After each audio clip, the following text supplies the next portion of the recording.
कहा कि ऐसा है, सभी लोग जो है गंगा स्नान करने के लिए जाते हैं, तो आप भी कभी गंगा स्नान करके आओ। आज तक तो मैंने देखा नहीं कि कभी आप गंगा नहाने भी गए हो। तो बोला चुप कर, गंगा नहाने जाऊंगा तो कम से कम मेरा 150 रुपए किराए में खर्च हो जाएगा। दूसरा, गंगा तट पर वहां बहुत पंडे लोग बैठे होते हैं, वहां जाऊंगा तो 100-200 रुपए वो मुझसे दान में मांग लेंगे, और मैं नहीं चाहता कि किसी को फूटी कौड़ी भी दान में दूं। अब जब पत्नी ने बार बार जो है प्रेरणा करी कि नहीं आपको जाना चाहिए, कम से कम गंगा स्नान तो कराओ, इतनी कंजूसी भी अच्छी नहीं है। तो दानचंद ने बोला कि ऐसा है, फिर मैं जाऊंगा तो मैं पैदल जाऊंगा, बस में या जीप में चढ़ करके मैं नहीं जाऊंगा। उसने कहा कैसे भी जाओ, कम से कम जाओ तो सही। दानचंद चल दिया, घर से पैदल चलने लगा। अब जाते जाते जैसे गंगा घाट पर पहुंचा, तो गंगा घाट पर पहुंच करके, ए भाई इसको सही कर इसको। गंगा घाट पर जैसे पहुंचा तो गंगा घाट पर पहुंच करके देखा कि कहीं जो है जहां पंडे लोग ना बैठे हों, ऐसे घाट पर जाऊं जिससे मुझे 1 रुपया भी देना ना पड़े किसी को। अब महाराज देखने लगा तो सारे जगह पंडे ही पंडे बैठे थे। अब जाए तो कहां जाए? तो उसने सोचा कि मुर्दा घाट में चलना चाहिए, वहां स्नान कर लूंगा, वहां कोई भी पंडा मुझे मिलेगा नहीं, जहां लाशें जलाई जाती हैं वहां जाकर के मुझे नहा लेना चाहिए। अब ये करते करते मुर्दा घाट में पहुंच गया। महाराज जब मुर्दा घाट में पहुंचा तो जैसे ही कपड़े वस्त्र किनारे पर उतार करके रख दिए और रख करके जो है गंगा जी में प्रवेश किया, तो भगवान को एक कौतुक सूझा, भगवान को एक मजाक सूझा। तो भगवान स्वयं पंडा बन करके वहां उपस्थित हो गए। अब जैसे दानचंद डुबकी लगा करके ऊपर आया, तो भगवान जो पंडा बन करके आए थे कहने लगे यजमान की जय हो, यजमान की जय हो। अब जो इसने पंडा को देखा तो फिर से डुबकी लगा पानी में डुबकी लगा लिया। अब कहां तक डुबकी लगा के रखे, सांस कहां तक रोक के रखे। अब फिर से जब बाहर निकला तो फिर भगवान ने पुकारा यजमान की जय हो, यजमान की जय हो। बोले महाराज आप लोग यहां भी आ गए, कम से कम मुर्दा घाट तो छोड़ देते। बोले क्या करें, हम तो मुर्दा घाट में ही रहते हैं, आप जैसे 2-4 यजमान कभी साल में मिल जाते हैं तो हमारे 1 साल की व्यवस्था कर देते हैं। अब दानचंद ने सोचा कि 1 साल मैं तो आपको चमन्नी भी नहीं दूं। बोले महाराज देखो गंगा घाट पे आए हो और गंगा जी में स्नान किया है तो दान तो करना ही पड़ेगा, अब बिना दान किए हम आपको जाने नहीं देंगे। अब दानचंद ने सोचा कि कैसे करूं, कैसे इस पंडे से मेरा पीछा छूटे। तो बोला महाराज ऐसा है, मेरे पास अभी कोई पैसा नहीं है, इसलिए आप उधार कर लो।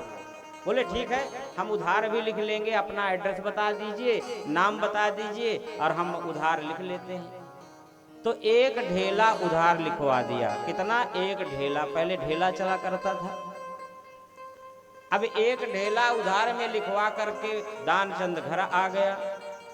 अब दानचंद को घर आए रात व्यतीत हुई थी कि सुबह भगवान पंडा बन करके दानचंद के घर पहुंच गए और वहां आवाज लगाई यजमान की जय हो, यजमान की जय हो। अब जो आवाज लगाई, पत्नी ने आकर दरवाजा खोला तो पंडा बने भगवान खड़े। भगवान ने कहा अरे हमारे यजमान कहाँ हैं? उन्होंने 1 ढेला जो है उधार लिखवाया था, सो हम लेने आए हैं। पत्नी ने जाकर अंदर बताया कि आपने किसी जो है पंडा को उधार दान लिखवा करके आए हैं क्या? दानचंद ने कहा हाँ लिखवा करके आया था, लेकिन वो तो गंगा जी के घाट में था। बोले वो दरवाजे पर आया हुआ है अपना दान लेके। बोले दरवाजे पर यहां तक पहुंच गया? बोले ऐसा करो कि जाओ कह दो कि दानचंद बीमार हो रहे हैं। अब पंडा ने पत्नी ने जाकर कहा कि महाराज मेरे पति देव तो बीमार हो रहे हैं, उनको बुखार हो रहा है।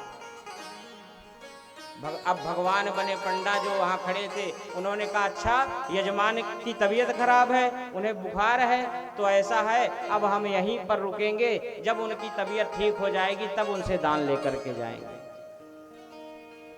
पत्नी ने जाकर संदेशा दिया कि वो तो कह रहा है कि जब हमारे यजमान की तबीयत ठीक हो जाएगी तब उनसे दान लेकर के वापस जाएंगे। दानचंद ने बोला बड़ा हठी पंडा है, जा ही नहीं रहा है।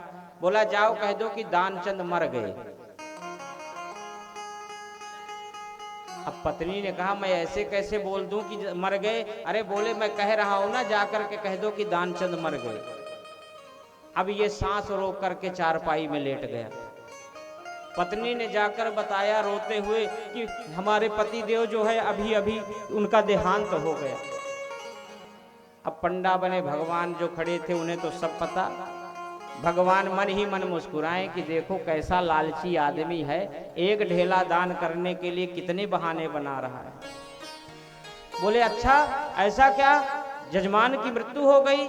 बोले भगवान बोले कि ऐसा है आप चिंता मत करिए, मैं अभी सारे गांव को एकत्र करके बुला रहा हूं, सबको संदेशा दे रहा हूं कि दानचंद की मृत्यु हो गई।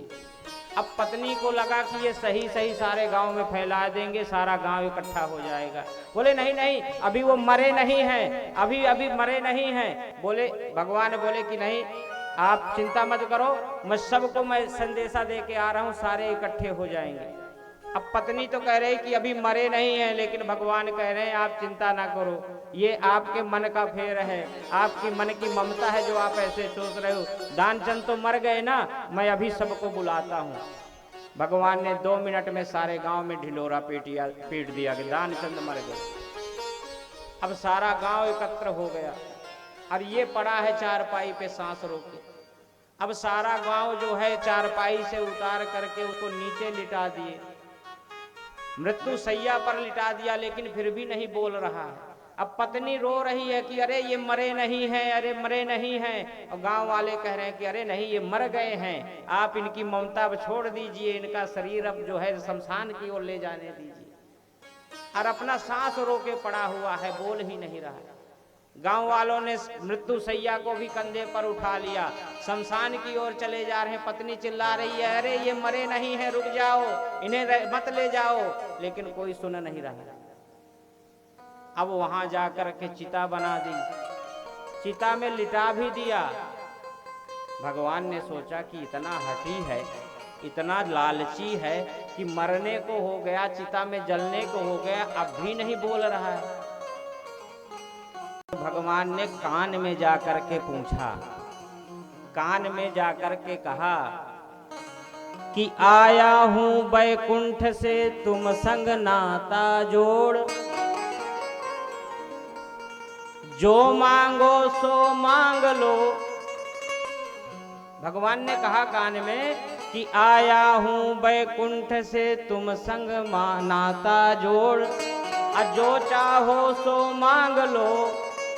तो आंखें खोलकर कहता है कि ढेला दीजिए छोड़, यानी कि जो ढेला उधार में आपने लिखा है वो भूल जाओ, वो नहीं दूंगा। तो भगवान ने कहा भाई तू जीत गया, मैं हार गया, मैं तुझसे जो है उधारी नहीं लूंगा, लेकिन तू यहां से तो उठ जा, जीते जी क्यों मृत्यु को प्राप्त कर रहा है। तो कहते हैं दान जो है हमेशा प्रसन्नता से करना चाहिए, दान हमेशा जो है खुशी से करना चाहिए, और दान हमेशा